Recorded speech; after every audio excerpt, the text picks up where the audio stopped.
We're coming, and we ain't backing down. We don't need a bunch of cats in here looking in the mirror. Everybody just do your job. You understand that? Hey, will you shut up? I'm bitterly disappointed with the officiating today. Guys being dudes. And they run through our like through a tin horn, man. Here's the snap. Throwing the deep bomb down the far sideline. Caught ball at the 10-yard line to the 5-yard line. Are you serious? Jacksonville State with no time left. I just said keep everything in front of you. The Gamecocks have taken the lead and will win this ball game 20-17. Thank you, Gene. That's the great Gene Deckerhoff and William Floyd on the Seminole Sports Network from Learfield. And yes, William, I am serious. Your team did that. Ooh, boy. Your team really did not play prevent defense with 6 seconds left. And how many yards to go, Richard? 59 to go. And did give up a game-losing touchdown to lose to an FCS team 20-17. Ladies and gentlemen, Jacksonville State 20, Florida State 17. I take no pleasure in reporting that score, a loss for Florida State. I take no pleasure in reporting that Willie Taggart never had a loss that bad. I take no pleasure in reporting Florida State was 26-0 all-time against FCS opponents going into last night. I take no pleasure in reporting, per ESPN Stats and Info, this was the largest upset loss in 40 years for these Florida State Seminoles. Alex, I take no pleasure in reporting any of those facts about the situation last night. Again, a Florida State loss, 20-17 to Jacksonville State at the buzzer. I actually was about to go to sleep and checked scores. I was in bed. I was in bed, and I put it up on my phone in bed to watch it. And, buddy, did I sleep like a baby last night? I had gone to bed. It was recognized while in bed that it had happened. Yeah, incredible. And Mike Norvell was saying something about how there was too much time left, so they didn't go to full prevent because Jack State could have bit off a few more yards and called a timeout. I don't care. I just don't care. You make more than $5 million a year, Mike. I just don't care. I can't bring myself to care. Speaking of time, I wanted this to exist outside the mortal realm of our Hurry Up podcast because it is just so brilliant. But I will put 30 minutes on the clock right now to start the Hurry Up.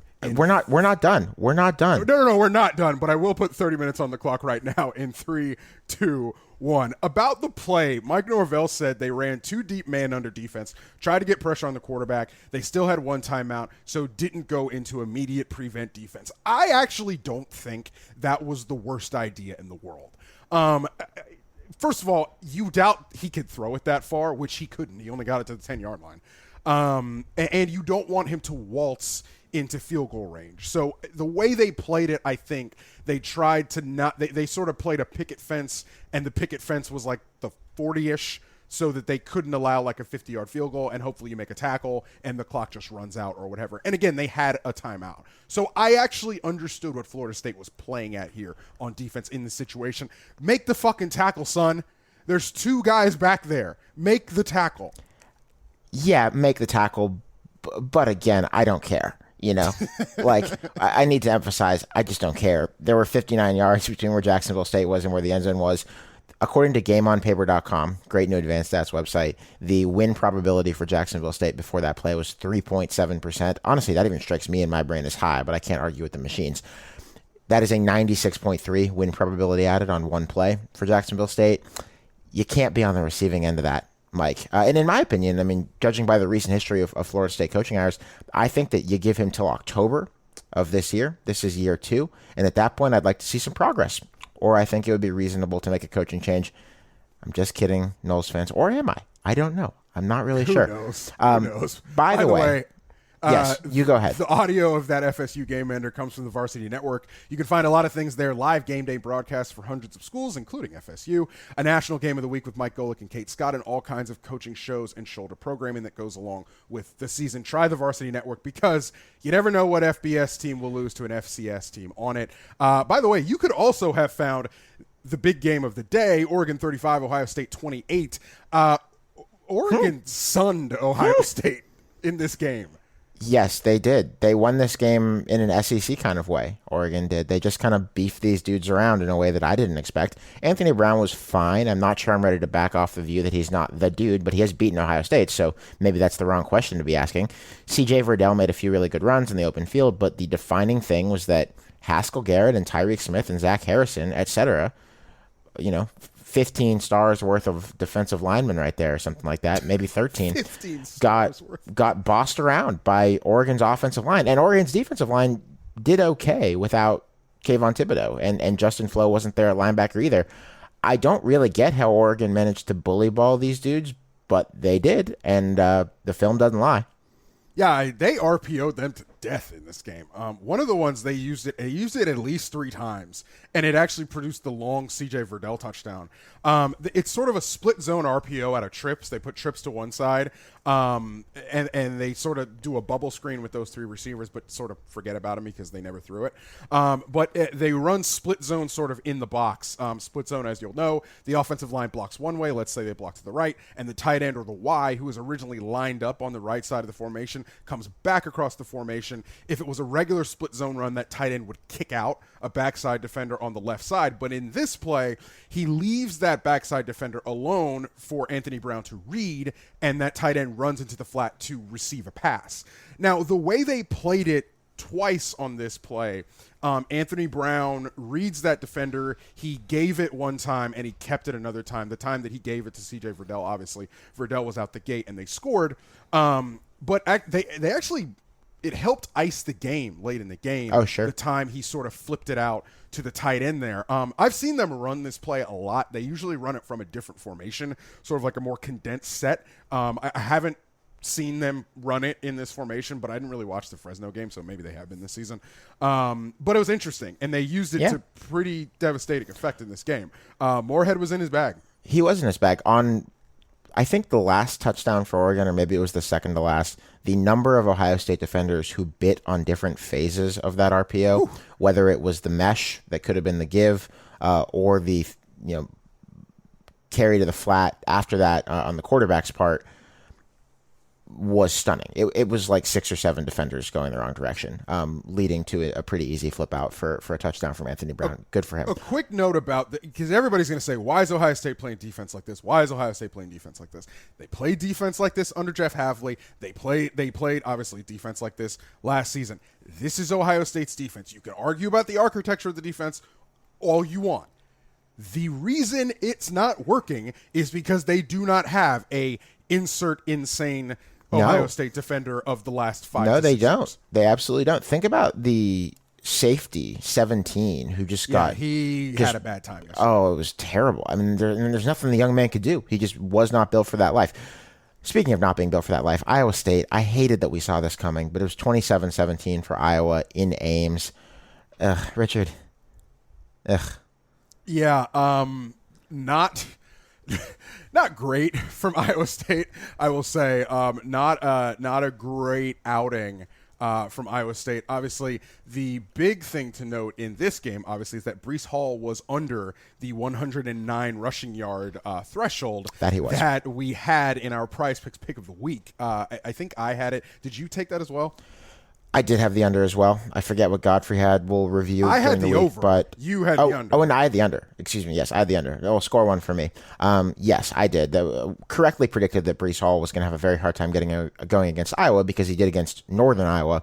And typically, when you have a directional situation like that against Northern something, you're going to have a hard time against the school the state is he finished with finished with 69 rushing yards. Not nice. Brock Purdy in this game. And obviously, Breece Hall put the ball on the ground and led to 7 of Iowa's points here. That cannot be understated. Brock Purdy was, how we say, not great in this game. He wasn't great, yeah. I think the obviously the first interception was on him. The second one was interesting because I think the second and the third are kind of linked. The third one was not on him. It was a tipped pass by a defensive lineman. It's not on him sort of when you conceptually think about it. I actually think Kirk Herbstreit bailed him out as well. But you think about the play being made by that Iowa defensive lineman who put the paw up and tipped it and forced the interception. Brock Purdy is a short quarterback with a release that is not exactly lightning quick. He doesn't have a Kyler Murray sort of punch-out release.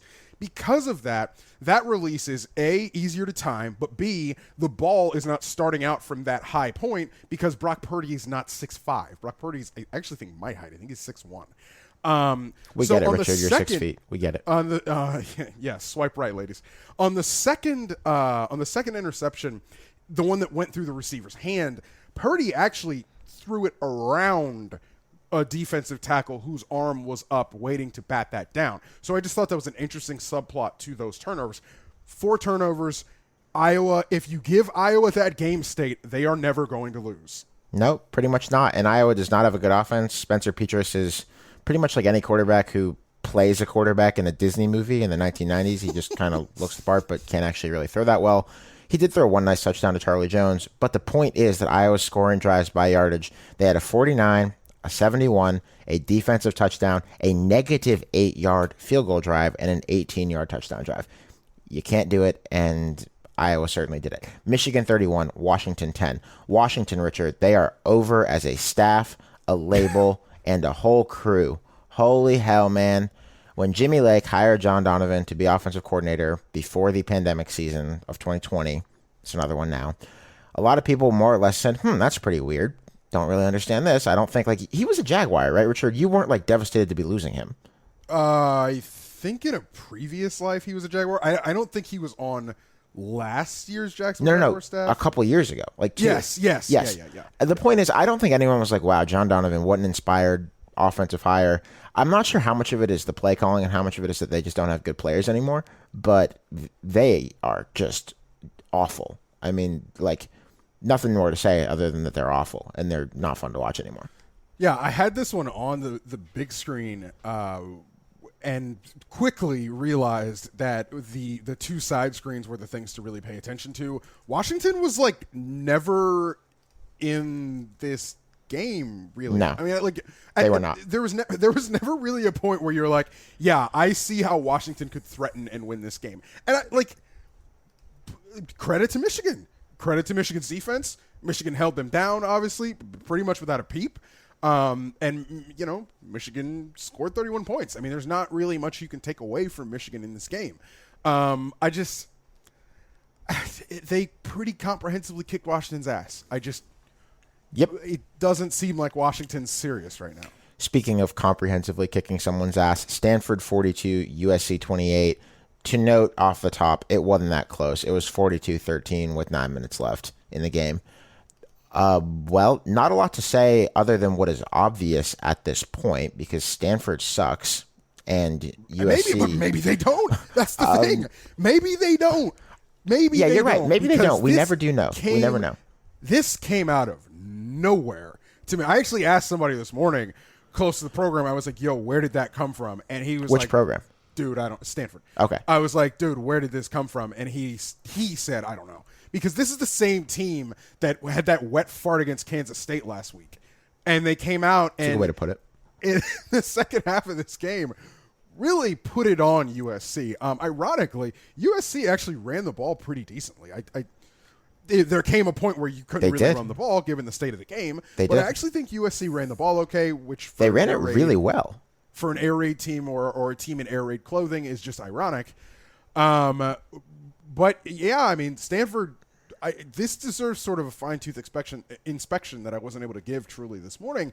But you cannot come away anything less than very impressed with Stanford, how Stanford really came on sort of out of nowhere in this game. One thing that is worth noting is that Tanner McKee is now Stanford's quarterback. I remember covering Tanner McKee when he was a really, really blue-chip quarterback, like fringe 5-star, high 4-star, out of Corona, California in 2018. That's a long time ago, and he has just only recently gotten around to playing college football because he is Mormon, and he was on a mission for a couple of years. He's 6'6", he is huge, he is an adult in a way that a lot of college students are not adults, and he was really good in this game. Maybe Stanford has its latest pretty good tall white guy quarterback. It is totally possible that they have that, and maybe things are going to be better than we know. I don't know. Notre Dame 32, Toledo 29. Oh, here we go. Okay. Should we run through the Jason Kendall late game mangling? Yeah, regale us. All right. I'll try to be quick about it. I've condensed this down. Minute 35 seconds left. DeQuan Finn, 26-yard touchdown run, puts Toledo ahead in this game. Great play, actually. Really nice play. Around the left edge, 29-24. You could debate a few things here. Notre Dame had one timeout left, so could Toledo have instructed Finn to go down, set up a chip shot, drain the clock? Yeah, maybe. We might give Kendall a pass for that because college kickers are what they are, even though his kicker had made every kick he'd kicked all day, including several from around that distance. I would say probably should have had his guy go down to kill the clock, but okay, we can it's generally not that bad to score a touchdown. The problem charitable of you. That is charitable, but I'm not going to be charitable going forward. Notre Dame then scores a counter touchdown to take the lead back immediately. It's like a 30-second drive. 59 seconds left. 2nd and 15, deep in Toledo territory. Toledo has 3 timeouts remaining. That's the maximum amount, Richard, that you can have. Completion to the middle of the field. 2 yards shy of the first down. Clock keeps rolling. Jason Kendall does not call one of those 3 timeouts. Clock gets down to 41 seconds. Congrats, you have just burned a third of the game, Jason, by not calling a timeout. And your guys are rushing. They are rushing to the line so much that someone doesn't get lined up right. It's a 5-yard penalty, and the clock's running. So now, Jason Kendall, 20 seconds after you could have called a timeout, you have to avoid a 10-second runoff. Now you have 2 timeouts. 3rd and 7, 9-yard completion for first down. What do we know about the clock in college football on a first down, Richard? What does it do? It stops. Yeah, Jason Kendall didn't seem to want to take advantage of that. He called timeout while the clock was stopped after the first down, even though they could get to the line and snap it right after it's ready for play. Now you're your own 25 with 32 seconds left. You have just 1 timeout. You're basically finished. The next play is a fumble. It's game over. And that's not even all of it, because Toledo had a personal foul on the kickoff that set this all up, which you could also argue comes down to coaching, because why are you not telling your guys no stupid penalties in this complete field position situation, or we're going to have to haul ass down the field with basically no time? All I have to say about Toledo's head coach, Richard, is that this candle has melted. Jesus Christ. Pitt 41, Tennessee 34. That's right. One of the best games of the day, all things considered. We thought that Joe Milton was going to have a very bad time against this Pitt defense. He did. He got hurt. He got hurt in this game and was pulled forehand and hooker because of that. My thing with this Tennessee team is you went through I cannot remember when Joe Milton got to Knoxville, but you went through an entire offseason, or at least a good chunk of the offseason, knowing that this guy cannot hit a deep pass in an offense that almost exclusively relies on. But it does look pretty when the ball's in the air. Aforementioned deep passes. What have we been doing here the last few months in Knoxville? Pitt's offense was they won the game. Kenny Pickett did win them the game. He wasn't as amazing as sometimes people act like Kenny Pickett is. The thing about Tennessee, to go back to for a sec, is that you might look at Tennessee just using their point totals against Bowling Green and against Pitt, where they scored 34 in this game. They scored 38 against Bowling Green. And you might think, oh, Tennessee's offense isn't that bad. Richard, what are you talking about? They have been awful. They have been negative EPA, that's expected points added, an advanced stat we like on this show. Basically measures how you do relative to your field position and your down and distance, and are you scoring as much as you should given the game state. They are negative in both games.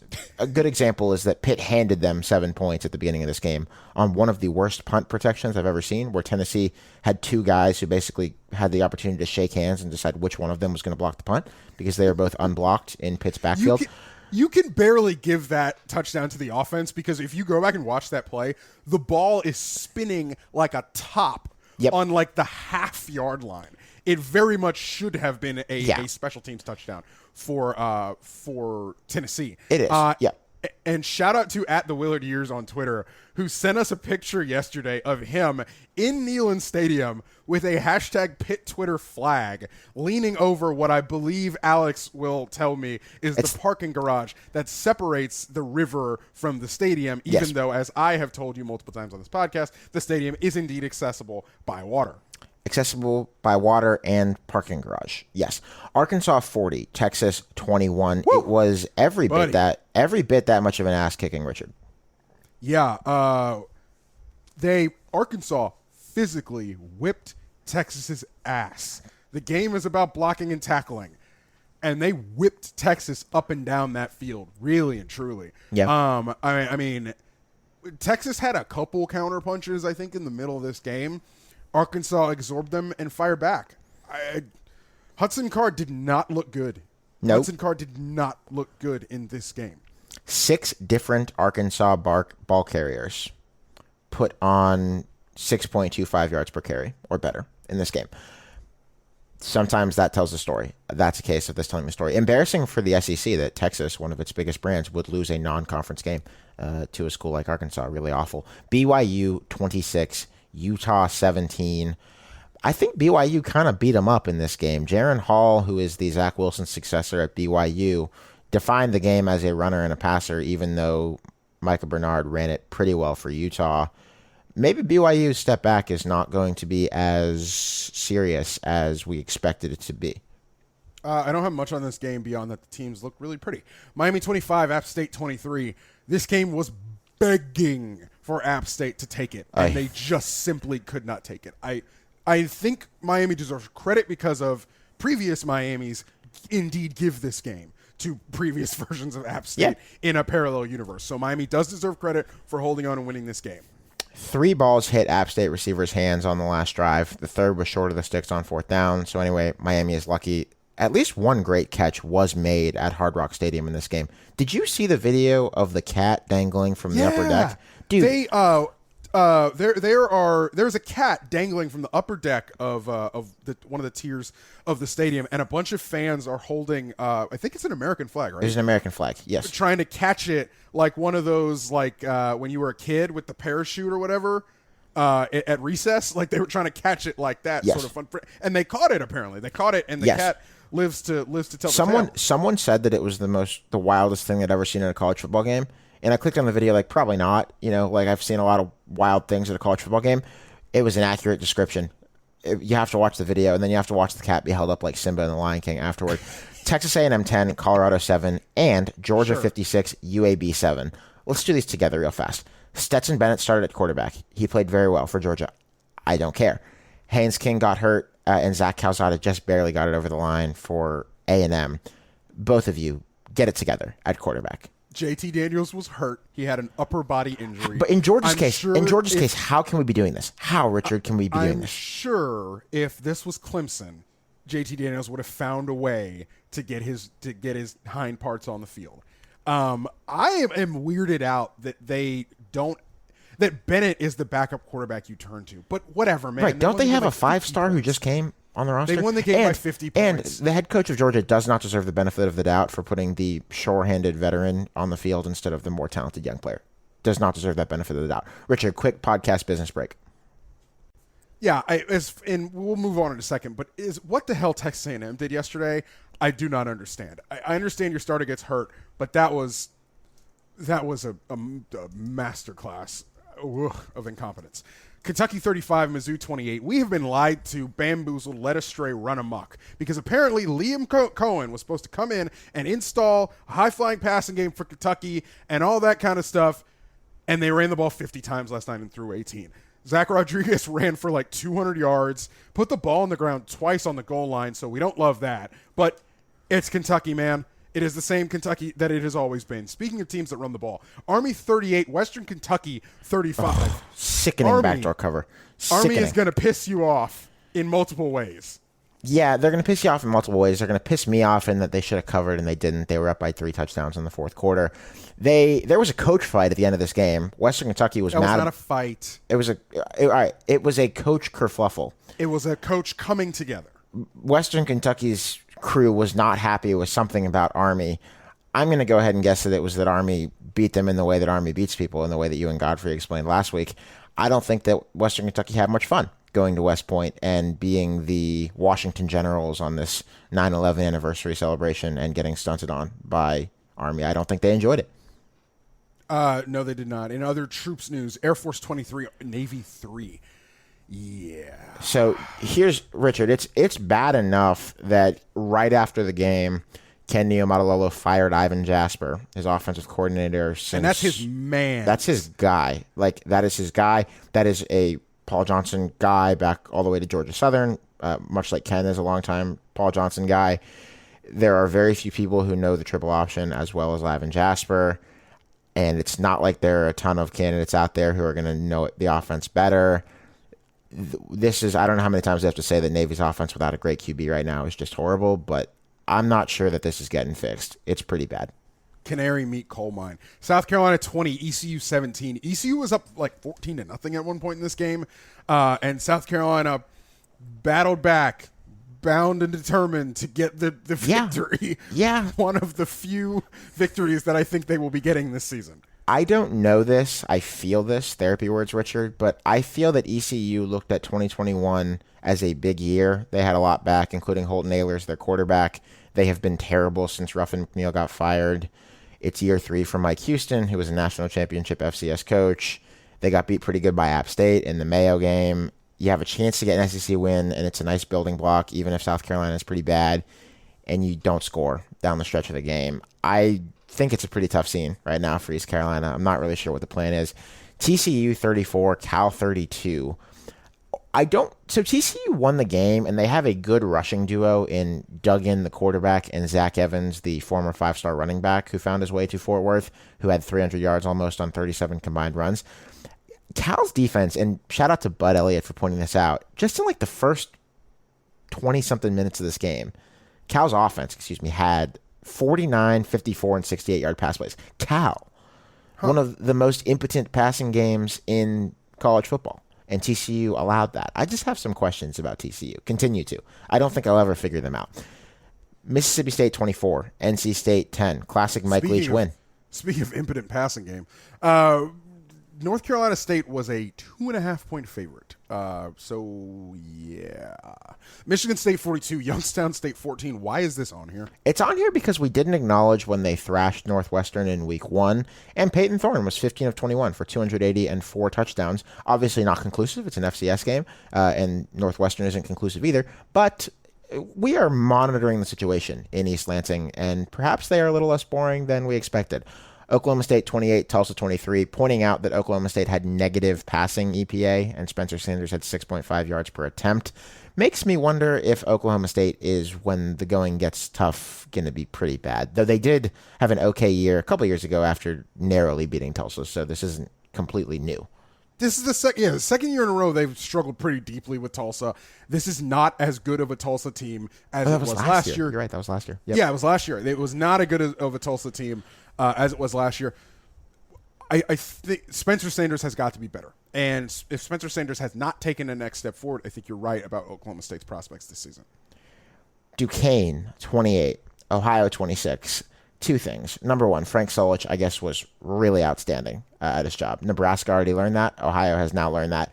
Also, Roe Dukes. Shout out to my Pittsburgh guys. I know a lot of you. Very happy for you that you could win an FBS football game. Duquesne Stadium is like a small high school stadium, and Ohio lost to them, so not great. Richard, do you know the game of the day might have been Wyoming 50, NIU 43? You better put some respect on Thomas Hammock's name, is what I'm saying, even though they lost. They did lose, yeah. Wyoming pretty much had control of this game. It was 42-16 after Rocky Lombardi. Remember him, Richard? Yeah, Rocky. wow. Yeah, got pick sixed with 21 minutes left in the game. NIU came back and took the lead with 4 touchdowns in 15 minutes after that to go up 43-42. Sadly, it was a bit of a hashtag scored too quick situation, and Wyoming went back and won the game, despite I just said Georgia Tech because NIU beat them up, despite NIU having a nice kickoff return to set up what would have been a counter touchdown. Wyoming, 50 points, that's pretty squirrely. If Wyoming's scoring 50, then we must be in an offensive era. Another team that shouldn't be scoring points but did, FAU 38, Georgia Southern 6. We will have to gather information on this and talk with Godfrey. This is an I feel, not an I know. Chad Lunsford should not make a habit of getting his ass handed to him in this fashion. Don't think that's a good idea. Yeah, that is that's a woodshedding. And as we've sort of talked about, obviously Georgia Southern is not a pure bona fide triple option offense like Navy and Army, but when the option is bad, that is tough to watch. Georgia Tech fans, you know what I'm talking about. You know exactly what I'm talking about. SMU 35, North Texas 12. Oh, boy. Seth, buddy? Yeah, I'm afraid that it's over with Seth Luttrell. North Texas was a 22.5-point underdog in this game, And that is the kind of situation that when you get deep down into opposing territory early in the game, you have to try to score touchdowns. You should know you're not going to win a game like that against SMU and that offense with field goals. Seth settled for field goals twice inside the 6-yard line for SMU to go up 6-0 early on in the game. They lost by 23. Says it all, man. You just can't do it. And it's sad because I think that Seth Luttrell was a rising coach. He needs to come up with something or make a second act because it's just North Texas is not fun rising North Texas anymore. Vanderbilt 24, Colorado State's Urban Meyer proxy militia 21. Congrats to CSU Athletic Director Joe Parker on a great search process to get Steve Adazio. Absolutely brilliant work by you, Joe. Although, Richard, Steve Adazio used to be a useful member of a football staff many years ago. Do you know where that was? I was fighting Florida Gators. And how did they do on Saturday? 42-20 over USF. I am praying for Ant Richardson's hamstring. If I have to massage it, I will fly down to Gainesville early and do so. I will be in Gainesville on Friday for next weekend's football game. And did you see enough that you can sort of talk yourself into something happening when Alabama visits Gainesville? I'd rather not think about that. What I would much rather think about is this from the JSU Radio Network. It's Mike Paris and Ray Hammett. See y'all Wednesday. And we did it under 30 minutes, too. Wow. Snap to Cooper. Looking down the field. He's got a man. Caught it. He's free. Phil Johnson at the 10. At the 5. Touchdown! Touchdown! Touchdown! Touchdown! There are no flags. Touchdown pass on the final snap of the game. Jacksonville State has won it.